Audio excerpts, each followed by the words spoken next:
What's up, New Fighting Order fans? We back, bitches. We back like a juggernaut, bitch. This is Alex Lexus, Nelson Rios, your co-host for the New Fighting Order podcast. We're back with all our members.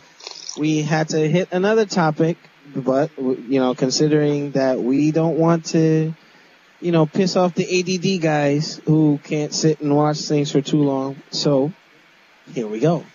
The next topic that we're hitting is the whole backwards compatibility approach. And you see that my accent almost jacked up my stuff. So I had to extra articulate.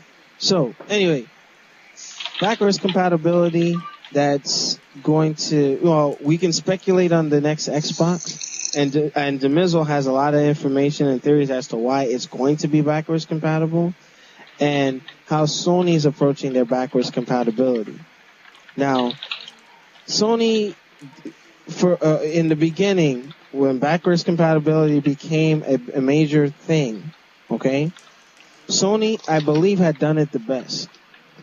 Why? When the first models of the PS3 were coming out, you can play PlayStation 1 games, PlayStation 2 games, PlayStation 3 games.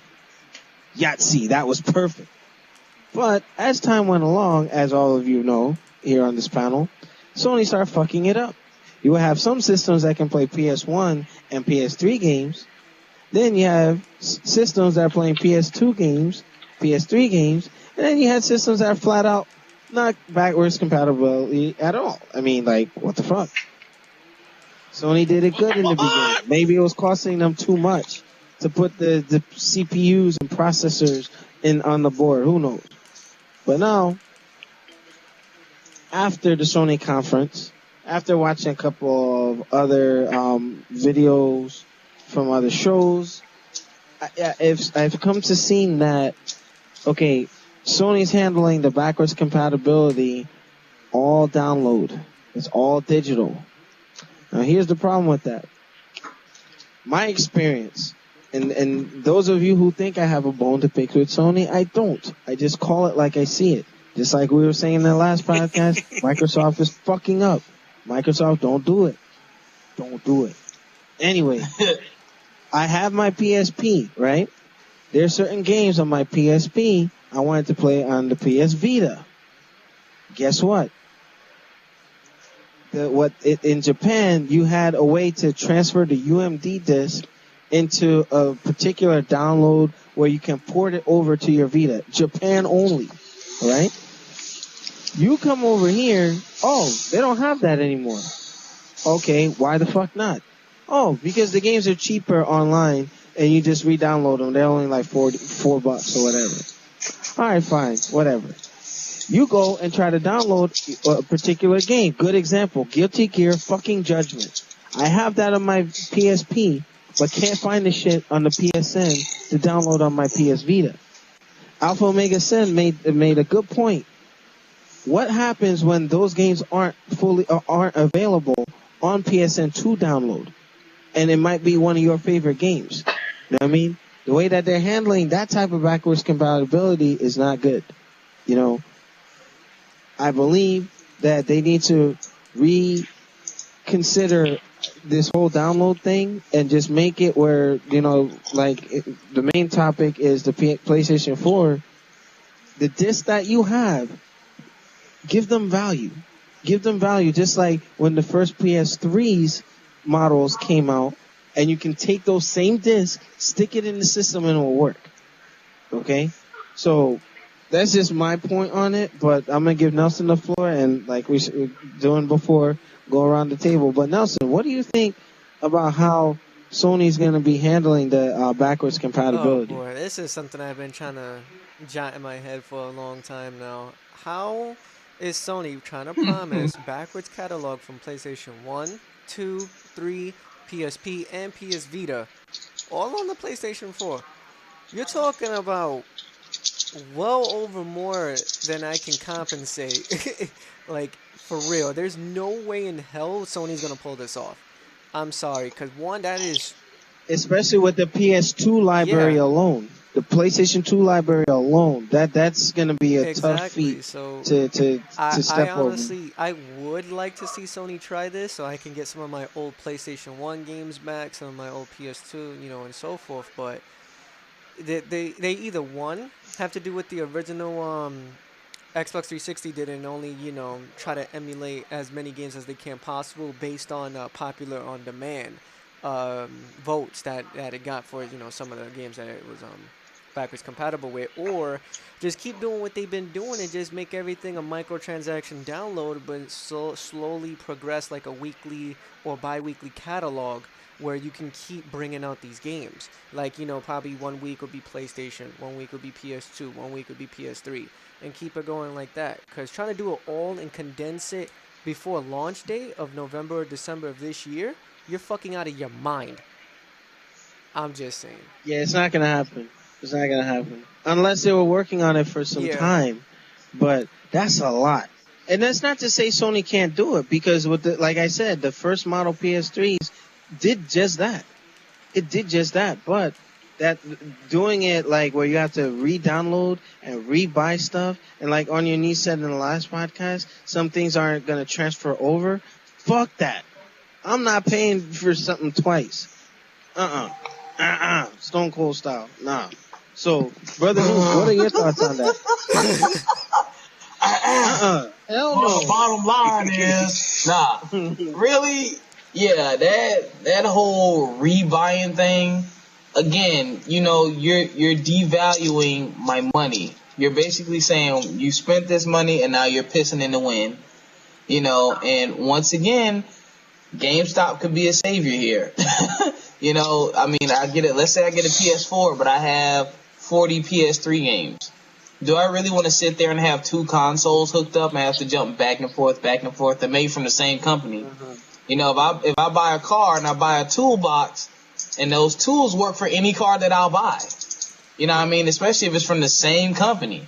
Oftentimes people take parts from an old car and stick it right in a brand new car and it works just fine. So why not follow this concept? You know what I mean? If you just don't have the technology or something like that, I understand. But like, you are creaming your consumers. Y'all wonder why your sales are down, is because your prices are going up, but you're not delivering. You're not justifying the raise in your price. I mean, rebuying, re-download, absolutely not.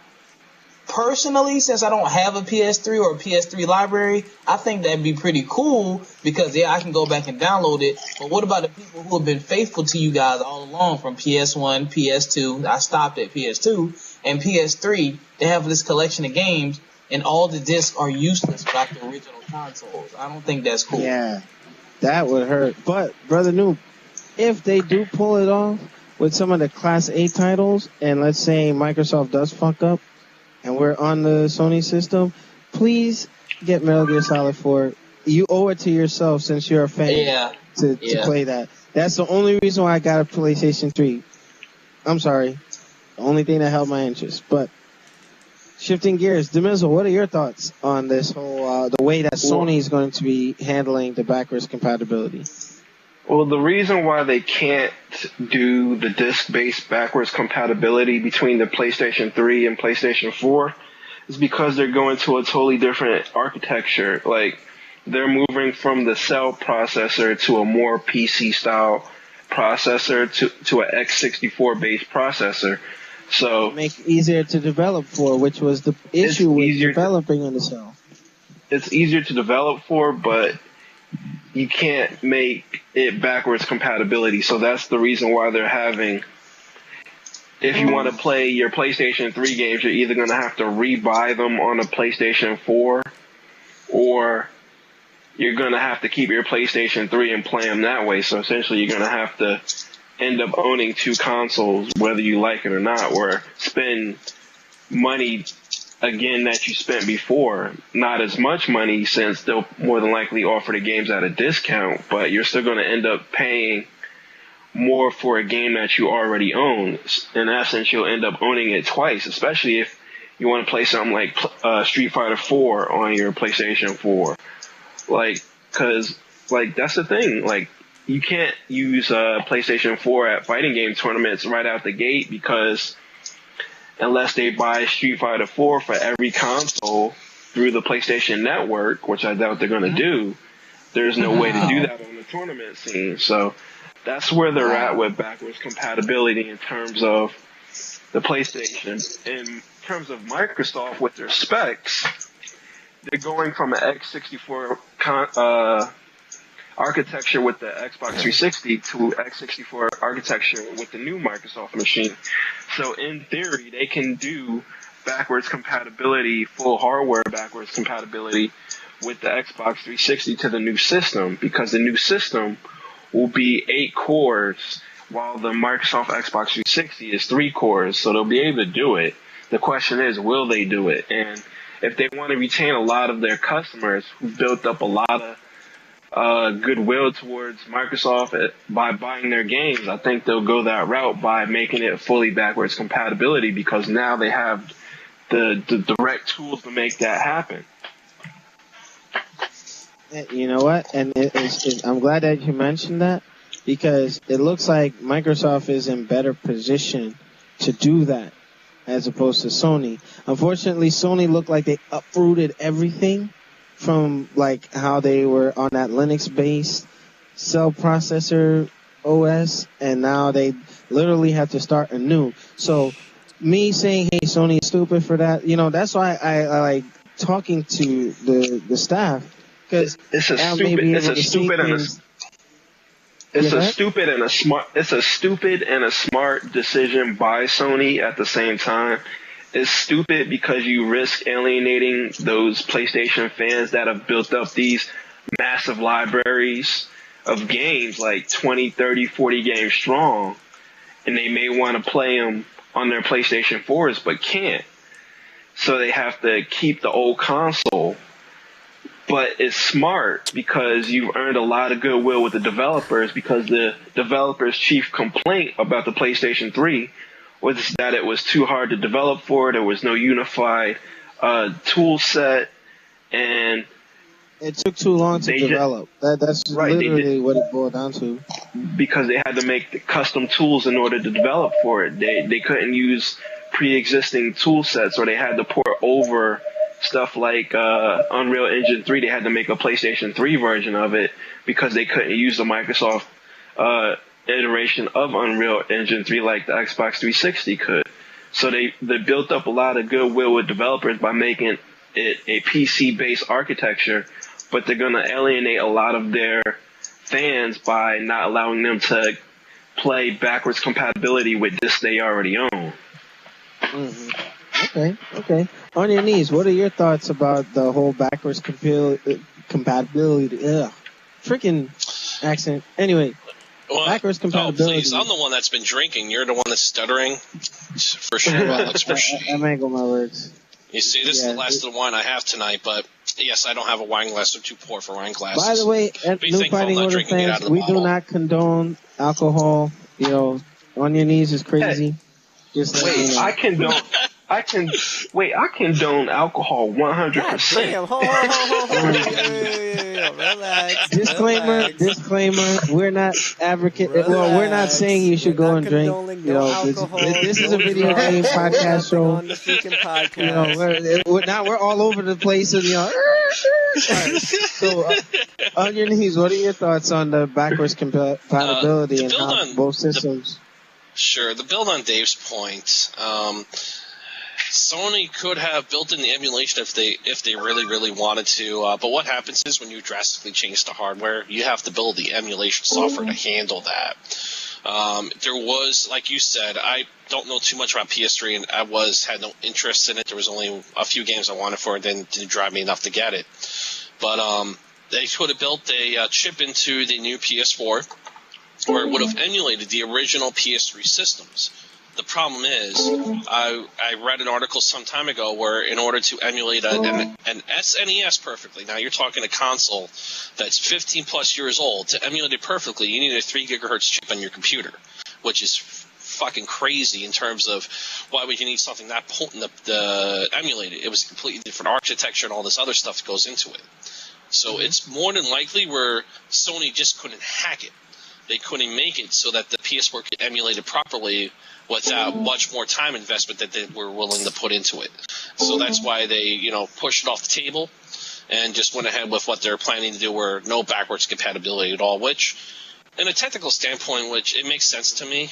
It's just a matter of that they are alienating fans, because a library of 20 to 40 games, I consider that small. I have a whole wall of games, so I'm nowhere near as impressive as someone like Alpha Omega Sin, but you're talking to a guy at one point had 50 NES games way back in the day when I didn't have a working income to collect games. But I have, 50 games between the consoles I currently have, and you're just pissing people off when you can't do it. But I can at least understand Sony's perspective in this, and it's sad that they can't do it. But if Microsoft keeps up to their shady ways and they decide to do what they want, what people think they're going to do, they'll still get new customers. But just keep your PS3s working. PS2 lasted 11 years, I think. It only discontinued late last year. You'll be able to buy PS3s and PS2s and even PS1s for time to come, even though they stop production. Or you can just get emulation software on your computer to make it work. I was about to say that. But I think the one company that got the backwards compatibility in the emulation and the libraries right was Nintendo. Nintendo got it right. So despite their, odd decisions to, with how they're handling the Wii U and everything, the Virtual Console, freaking awesome. Games I grew up with. You know what I mean? There's a Castlevania on there. I want to play Castlevania Rebirth, which remix of the original Castlevania, new sprites, new music. I mean, you got that kind of stuff. The way that they're handling, giving you all the libraries, Nintendo games and SNES games and N64, all that, GameCube games. They're handling it a whole lot better, despite, my naysaying to Nintendo. Turn off your work phone, man. Turn off your work phone. Yeah, he dealing that weight, huh? Business meeting, yo. Hey, but yeah, overall, I think that it remains to be seen, but I'm just not happy with the backwards compatibility if it's just laid to emulation software only, because I already experienced it firsthand with the Vita. Not all my games are going to be available right off the jump. Noop said it over time. If they're going to release things little by little, fair enough. As long as they get all of it, if possible. Okay? But just to wrap this up, Nelson, do you have any final words on this, or? Actually, just hopefully Sony and Microsoft, I'm just saying it for the both of you, for the consoles, just make it backwards compatible, because you're going to get more back and a much more higher response for your fans, instead of sitting there having console A, console B, and console C just to fucking play with their backwards compatibility. One, we live in a generation where some of us, not us in the group, but we live in a new generation where people don't tend to keep their old stuff anymore. They tend to just migrate to the new fad or to the new toy, that whatever comes out, and you just throw away their old shit. They're not going to keep it for collecting purposes or whatever. But just to make it easier on everyone else as the consumer, just make it backwards compatible. You'll save less time, less resources, and you won't have to be getting all, oh yeah, my console broke for Xbox One, but we just released a new console, we can't fix this. You're going to cause problems for yourself in the future. Exactly. What happens when the old systems fail and they're not supporting those systems anymore, and now you're shit out of luck? You know what I mean? Yeah, you're fucked hard. Yep. Brother Noob, any final words? Microsoft, make the new Xbox backwards compatible. I have 70 Xbox 360 games. 70. More than me, shit. Yeah, exactly. Damn. I love my Gears of War 3 Special Edition Xbox. However, I would love to buy the new Xbox, whatever you're going to call it, and be able to play my old games in it and go ahead and retire it. Same thing with Sony. Make it backwards compatible, man. We love your stuff. We buy your stuff. We invest in your stuff. So pay us back on our investment. Say, you know what? Just for you buying all these things and spending all your money with us, here, we'll give you a little bit of convenience. You don't need to have two consoles hooked up, taking up space in your living room. You know, so be some pals and give us that. Give us something that we want for once. Sheesh. Damn. Preach, brother. New preach. All right, Demizzle, final words. Nope, I've said all I wanted to say on this topic. I'm waiting for the other topic of online passes. Then I'll say some words. All right. And on your knees, any final words before we log off? I think I said my points. It sucks that they're most likely not going to do it, but with a massive change to how they're doing the hardware to placate to their developers, it's not wholly unexpected. But it doesn't say that it doesn't suck anymore. Hopefully, they'll come up with something down the line where they can come up with some emulation software on their systems where they can just emulate these games. But I think that's very unlikely. They want to generate new sales. So that contributes to the decision where they're not going to emulate the games. So I don't foresee it coming in the future. All right. Well, New Fighting Order fans, this is your podcast. Actually, I wouldn't say part 2. Each podcast is going to be something different, attacking different issues. So if you have any questions, comments, or concerns, please leave them below. Please subscribe. Like I said in the last podcast, hit us up on that Twitch TV. We really need your support on this. And without further ado, we're going to come back. Demizzle's going to be leading that one. But, those who want to stick around for it, you're more than welcome to. But that's all we got for you. And we'll see you next time on the New Fighting Order podcast show.